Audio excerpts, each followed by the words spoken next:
2026 global terrorism index ప్రకారం పాకిస్తాన్ ప్రపంచంలోనే అత్యధిక ఉగ్రవాద ప్రభావిత దేశంగా నిలిచింది.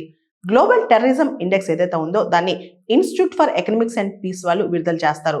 2025లో పాకిస్తాన్కి సంబంధించి 1139 మరణాలు మరియు 1045 ఉగ్రవాద సంఘటనలు జరిగాయంట. దాంతో పాకిస్తాన్ టాప్ లో ఉంది గ్లోబల్ టెర్రరిజం ఇండెక్స్ లో. మనం చూస్తే గనక గ్లోబల్ టెర్రరిజం ఇండెక్స్ లో పాకిస్తాన్ అగ్రస్థానంలో ఉంది. అదేవిధంగా సబ్ సహారన్ ఆఫ్రికా ప్రాంతం అనేది ప్రపంచంలో ఉగ్రవాదానికి కేంద్రంగా కొనసాగుతోంది. ఇక్కడే సబ్ సహారన్ ఆఫ్రికా ప్రాంతంలో సగానికి పైగా టెర్రరిజం సంబంధించిన మరణాలు సంభవిస్తున్నాయంట. అదేవిధంగా గ్లోబల్ టెర్రరిజం ఇండెక్స్ లో భారత్ స్థానం 13.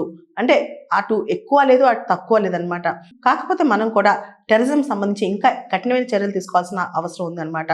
దాంతోపాటు ప్రపంచవ్యాప్తంగా టెర్రరిజం సంబంధించి ఉగ్రవాదానికి సంబంధించిన మరణాలు 28% మరియు సంఘటనలు 22% తగ్గాయన్నమాట. అంటే కంపేర్ టు 2023, 2024, 2025లో కాస్త తగ్గాయంట. అదేవిధంగా మనం చూస్తే ముఖ్యమైన ఉగ్రవాద ప్రభావిత దేశాలు పాకిస్తాన్, బుర్కినో ఫాజో, సిరియా, మాలి, నైజర్. ఈ 5 దేశాలు ఎక్కువగా టెర్రరిజం ఎఫెక్ట్ అయిన దేశాలు అనమాట. ముఖ్యంగా 2026 గ్లోబల్ టెర్రరిజం ఇండెక్స్ నివేదికలో చూస్తే కనుక టెర్రరిజం సంబంధించి అత్యధిక మరణాలు పాకిస్తాన్లోనే జరిగాయంట.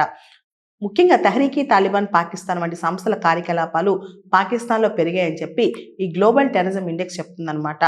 ఈ నివేదిక ప్రకారం మనం చూస్తే కనుక టెర్రరిజం సంబంధించి చాలా చర్యలు తీసుకోవాల్సి ఉంది. ముఖ్యంగా భారతదేశం కూడా టెర్రరిజం తగ్గించడానికి ఇంకా చాలా చర్యలు తీసుకోవాల్సిన అవసరం ఉందన్నమాట.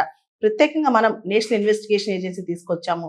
అదేవిధంగా టెర్రరిజం సంబంధించిన చాలా కఠినమైన పాలసీస్ కూడా తీసుకొచ్చాం అనమాట. దాంతో పాటు మనం అన్లాఫుల్ యాక్టివిటీస్ ప్రివెన్షన్ యాక్ట్ కూడా తీసుకొచ్చాం. అయినా కానీ ఇండియాలో కూడా మనం ఇంకా ఎక్కువ యాక్షన్ తీసుకోవాల్సిన అవసరం ఉంది.